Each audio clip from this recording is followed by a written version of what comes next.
They called it Elijah's Big Night, but it was mine first. Salt and Ember wasn't just a restaurant. It was 10 years of unpaid hours, burned fingertips, spreadsheets at midnight, and deals made over empty plates and half-sipped wine. It was mine in the way only something built from scratch with your bare hands could be. And yet, there I stood, ignored, invisible in the very lobby I designed. I didn't expect applause, I never have. But I also didn't expect to be called homeless by my brother. Who let this guy in here? Elijah laughed. Champagne glass tilted in one hand, perfectly manicured girlfriend in the other. I mean, are we just letting anyone off the boardwalk wander in now? I was standing near the host stand, still reviewing our late shift roster when he said it. No eye contact, no smirk. Just pure performance. He didn't even bother to pretend he recognized me. The staff hesitated. Some looked confused. Others? Embarrassed. They knew who I was. But they also knew who signed tonight's event invoice. No one moved. I didn't say a word, not because I was humiliated, but because I wanted to see who else had known. How many hands had helped stage this farce? Grace, my assistant GM, was the first to act. She rushed over, trying to intervene, her voice shaking. Mr. Hart, I had no idea it was booked under his name. I thought this was cleared with you. It wasn't, I said calmly. Elijah laughed again. Seriously, we're trying to keep this classy, Jules. Don't make it weird. He called me Jules, like we were 12, again, barefoot, in the backyard, trying to fry eggs on sun-baked pavement. Like he hadn't just tried to erase me in front of 150 people and a dozen cameras. I looked past him into the main event hall. White roses, velvet runners, golden lighting, synchronized staff in black tie. A party fit for royalty. Or for someone trying to become one. That's when I saw them, my parents. Richard, standing stiff in a tailored navy suit, swirling a glass of bourbon like it was a badge of honor. Elena, perched on a white love seat in a gown I bought her 2 Christmases ago. They saw me. They didn't flinch, didn't wave, just nodded politely, like I was an employee, a vendor, some minor footnote in their son's grand narrative. That hurt more than Elijah's insult. I turned to Grace. Keep the event running, but freeze any expense that shows my name without approval. Effective immediately, she nodded. No questions. I walked out before the toast began. That night, I didn't go home. I sat in my office on the 3rd floor, lights dim, overlooking the ocean. The windows reflected pieces of the party downstairs. Heels clicking, glasses clinking, fake laughter bleeding into real music. My phone buzzed. An alert. Elijah Hart tagged you in a story. I shouldn't have opened it, but I did. A split screen. On one side, Elijah in the private dining room, surrounded by influencers and streamers, cutting a gold-flecked cake. On the other, me. A candid photo clearly taken by someone outside the kitchen door. Messy hair, apron still on, reading an invoice. Caption, when your brother owns the building, but dresses like the dishwasher. LOL. Hundreds of laughing emojis. I stared at the screen, then locked it. This wasn't about embarrassment. It wasn't even about disrespect. It was clarity. They didn't forget who I was. They just decided I wasn't worth remembering. 3 days later, I stood in front of my parents' home. The same 2-story bungalow just outside Pacific Grove, tucked behind a trimmed hedge and an American flag that had seen too many coastal winds. Nothing had changed. Except the oak tree in the front yard, gone now. In its place, a decorative white bench that looked like it came from a catalog titled Suburban Harmony, a symbol of peace. Too bad it had no memory. My father, Richard, opened the door wearing the same expression he'd worn at every business meeting he'd ever taken me to. Impatient patience. The kind you wear when you're trying to be polite, but you're already bored of your guest. Julian, he said, come in. We've been waiting. We? I asked. But I already knew. The dining room was pristine. White china, cloth napkins, even the old silverware set only used for holidays. It wasn't a dinner. It was a presentation. Elena, my mother, sat at the far end, her hair pulled back into a bun that looked more like armor than style. And Elijah? He was lounging near the middle of the table, scrolling through his phone, wearing sunglasses indoors. Of course! I took my seat directly across from him, not out of pettiness, just strategy. He looked up and grinned. Glad you came. I've got a pitch you'll want to hear. I doubt that, I said flatly. Richard had cleared his throat. Let's just be open-minded, all right? This could be a good opportunity. For who? I wondered. Elijah pulled out a printed packet from a leather folder, full color, embossed. He slid it across the table like a lawyer delivering a settlement. Elijah Hart, Coastal Launch Experience, it read. I opened it. Page 1, a high-end, invite-only rooftop party to celebrate brand synergy and influence. Page 2, aerial renderings of Salt and Ember's rooftop, my rooftop. Page 3, estimated costs, $95,000 baseline, $112,500 for full execution. Bolded at the bottom, primary sponsor, Julian Hart. I looked up slowly. So, you scheduled another event at my restaurant. Without asking, Elijah shrugged, flashing that influencer grin that wasn't really a smile. It's a win-win. I'll tag the restaurant in all the content. Free press, exposure. You know how it works.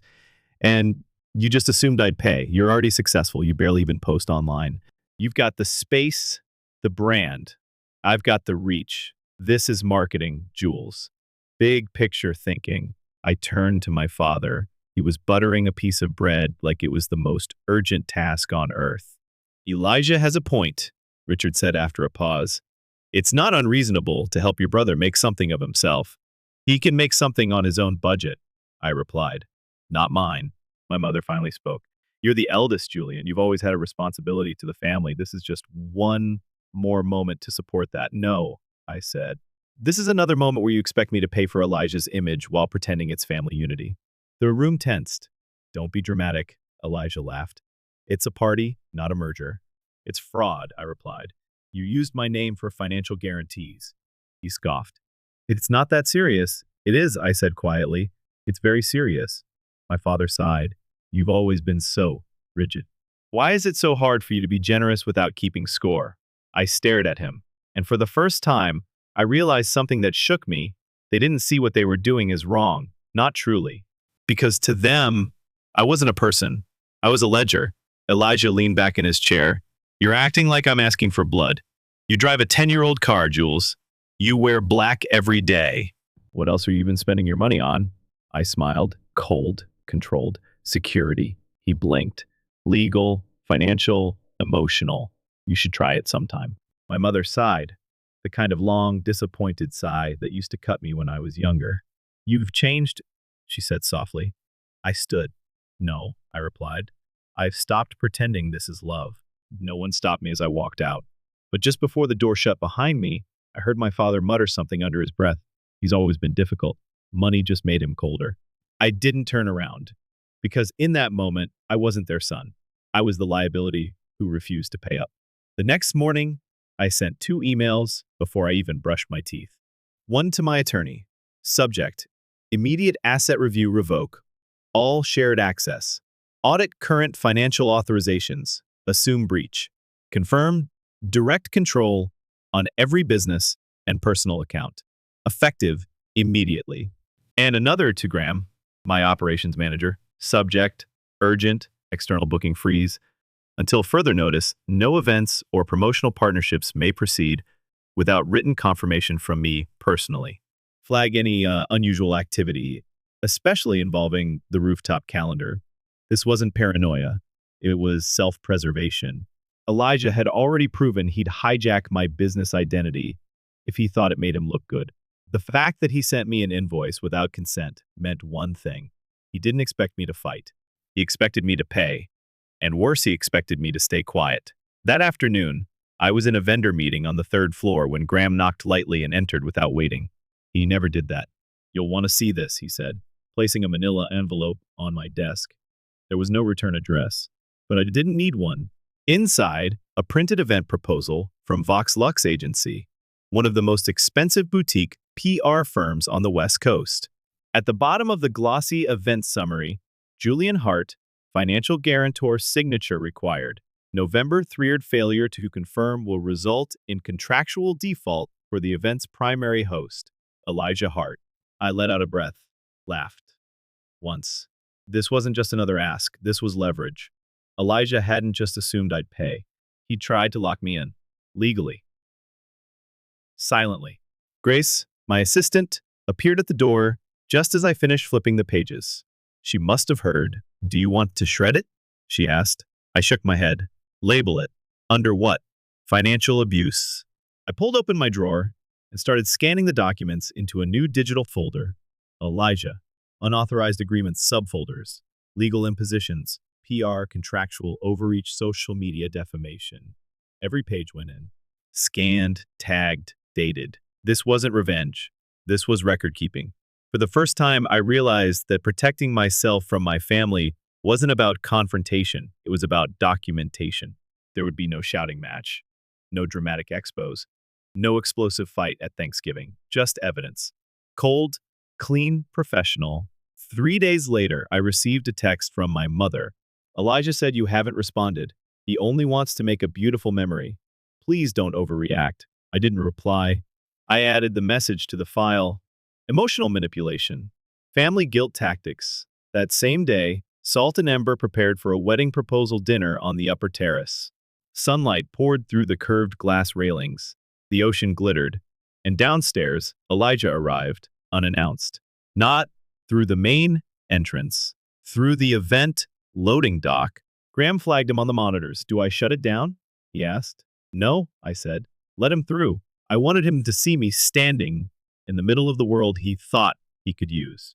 When he entered, he wore the same smile, the one people online said was charming, the one I used to mistake for warmth. You've been hard to reach, he said. I've been busy, I replied. He took a few steps closer. Look, I know it's gotten a little messy, but you tried to legally bind me to a 6-figure contract through a third-party vendor without consent. He blinked. I didn't think you'd react like this. That's the problem. You didn't think at all. I was going to bring you in. You weren't. You just assumed I'd cover it because I always do. He raised his voice slightly. So now you're mad because I asked for help? You didn't ask, I snapped. You forced. Then mocked me online to make it entertaining. He swallowed. That was just content. It was cruelty, Elijah. Marketed. He looked away for a second, then back. Mom said, you've been acting cold lately, that you're pushing us away. I almost laughed. Maybe I'm just done being the one you all lean on until I break. He took another step forward. So what now? You're going to cut us off? Pretend we don't exist? No, I said. And then I'm going to protect myself from people who mistake access for entitlement. His face changed then. Not rage, something worse. Recognition. He finally saw the version of me he couldn't manipulate. That night, I drafted a new internal policy for Salt and Ember. Title: Personal Boundary Protection Protocol. All brand associations, private bookings, and identity-linked promotions must be reviewed and authorized exclusively by the CEO, no exceptions. Legal review required for any family or personal requests exceeding $1,000 in projected value. It wasn't emotional, it was structural, because I wasn't just stepping away. I was drawing a line so bold it could be seen from space. Salt and Ember shimmered like a cathedral that evening. Sunlight melted across the wide ocean facing windows. Staff moved like synchronized dancers. Every table setting was pristine, crystal flutes, gold-rimmed plates, linen folded into corners that whispered perfection. Our rooftop terrace, booked for a private launch celebration, sparkled under the string lights that took Graham 2 hours to position just right. And Elijah arrived exactly on time. He never used to. He walked in wearing his best, a navy silk jacket, matching turtleneck, and a smug kind of confidence. His arm was looped through the one of his fiancée, Celeste, a woman who always looked like she was arriving at a photo shoot. Behind them, I spotted Mr. and Miss S. Dalton, Celeste's parents. Houston real estate royalty. Type of people who speak in offers, not opinions. Elijah led them into the lobby like he was on stage, one arm sweeping toward the chandeliers, the other gesturing at the hand-carved walnut reception desk I built with my own hands when I couldn't afford the custom job. I didn't need audio to know what he was saying. This was a family build.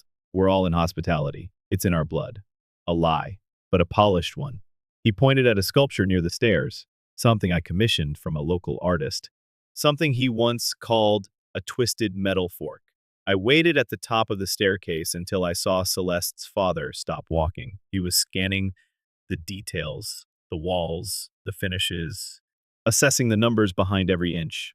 I descended one step, then another, each step deliberate, each click of my shoes echoing on the marble below. Elijah turned mid-sentence and froze. His smile faltered. Not completely, but just enough to crack the polish. I stopped halfway down the stairs and offered a faint smile.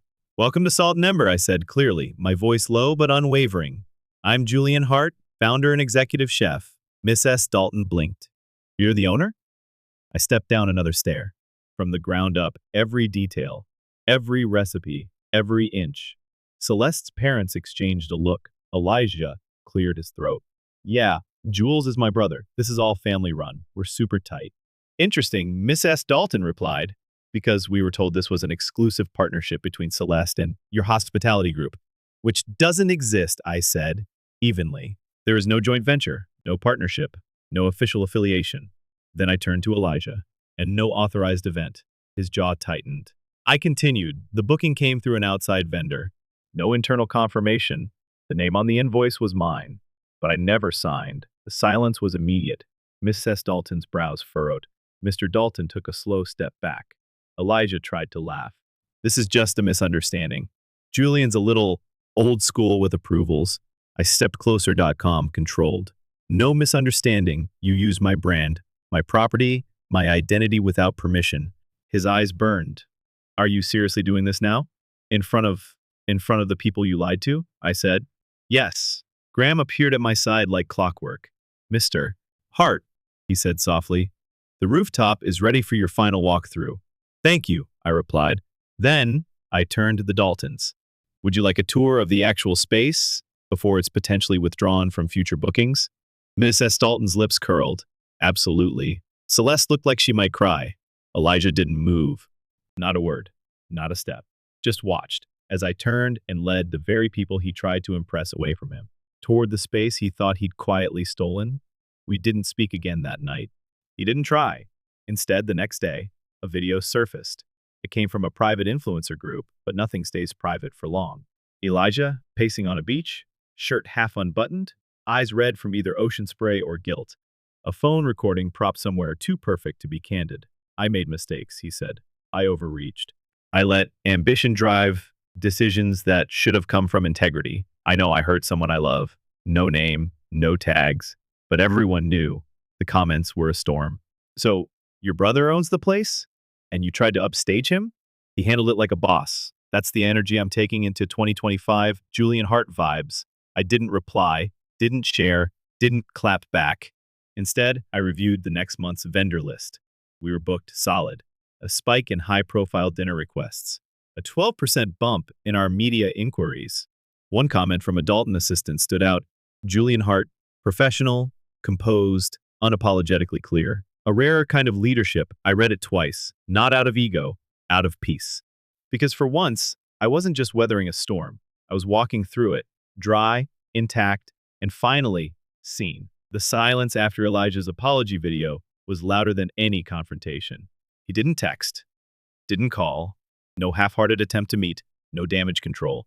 Just vanished, leaving his polished persona hanging midair, like a balloon untethered from reality. It wasn't guilt that kept him away. It was strategy. He knew the story had shifted and that I had become someone people respected, quietly, publicly, permanently. So he did the one thing people like him never want to do. He retreated. But the rest of the family? They didn't. The first call came from Elena, my mother. She didn't leave a voicemail. Just a notification, missed call, Mom. I ignored it. 2 hours later, an email followed. Subject: family should be more than contracts, Julian. You may not agree with how Elijah handled things, but it was still his way of trying to succeed. He's younger. He needs your example, not your rejection. What you did in front of the Daltons humiliating him like that was cold. We taught you better. Sometimes being the older sibling means sacrificing, even when it's unfair. That's how families stay together. I read it 3 times, not because I was confused, because I wanted to make sure I was finally ready to do what I should have done years ago. I had clicked archive. Then I opened the folder on my desktop titled Emotional Manipulation Family, and I added her message to it. 3 days passed.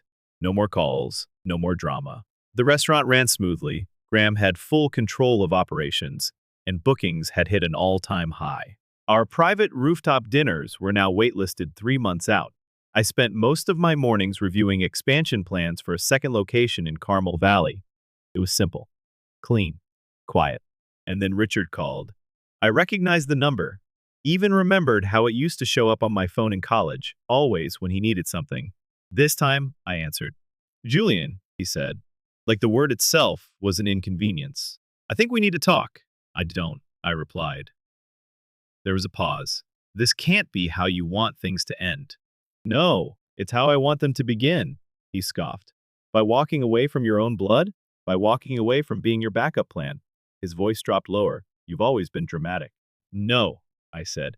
I've just been silent long enough that you forgot I had the power to say no. I just want peace, he said. No, I repeated. You want silence. There's a difference. And then I hung up. That night, I sat at my kitchen table, not the one in the restaurant, but my own. The one with the chipped corner and the burn mark from when I left a pan on it during year 2 of running Salt and Ember. I lit a candle, poured a glass of wine, and opened a letter I'd been meaning to write. But this one wasn't for them. It was for me, Julian. They never saw you. Not really. They saw what you built, what you could provide, what you could carry. They loved the function, not the person. But that doesn't mean you have to carry their blindness any further. You're not required to answer every cry for help that's wrapped in guilt. You're not a villain for saying enough. You're free. And freedom isn't loud. It's quiet. Like a morning where no one demands you explain yourself. Like a rooftop with the sound of clinking forks and laughter that doesn't come from pretending. Like a name you're spoken without expectation. Keep going. Keep building. For no one but you. I folded the letter, slipped it into a drawer, didn't need to send it, just needed to mean it. A week later, I passed my childhood house. Not because I meant to, just a turn I hadn't made in years. It looked the same, maybe a new paint job, maybe a different set of flowers, but the bones were the same. A place where I learned to survive love that came with conditions. I didn't stop, didn't linger, didn't ache. Just drove past it, windows down, the ocean air moving through the car like a clearing.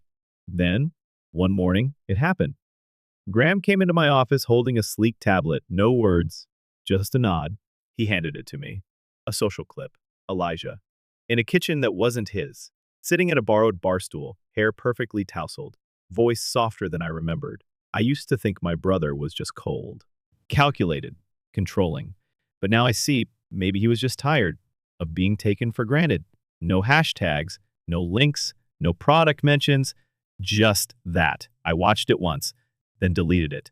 Not out of spite, but because I didn't need it. I didn't need his public growth arc to validate mine, because I'd already won, not with revenge, with release. That night, I stood on Salt and Ember's rooftop alone. The tables were cleared, lights dimmed. The breeze carried the scent of sea salt and rosemary.